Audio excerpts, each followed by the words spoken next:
অনেকে আছে আল্লাহ নেয়ামত দিলে ওটা প্রকাশ করতে চায় না, এটা আল্লাহ পছন্দ করে না। মানে আপনি যদি অনেক সম্পদশালী হন, আপনি সুন্দর পরিচ্ছন্ন জামা পরবেন, মানুষকে দান করবেন, আপনার বাড়ি ঘর সুন্দর হবে, এটা নিষেধ নয়, এটা ভালো।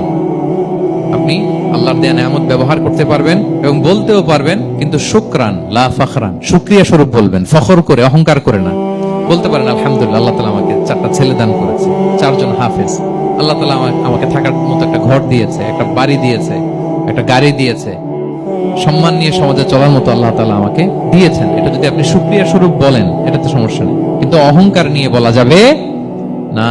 ইন্নাল্লাহা ইউহিব্বু আইয়ারা আসারা নি'মাতিহি আলা আবদিহি, আল্লাহ তাআলা যে নেয়ামত তার বান্দাকে দিল, ওইটার একটা নমুনা দেখতে আল্লাহ পছন্দ করে। আল্লাহ বানাইছে আপনার বিলিয়নিয়ার, আপনি হচ্ছেন ছেঁড়া পড়া জামা পরে চলেন, হবে?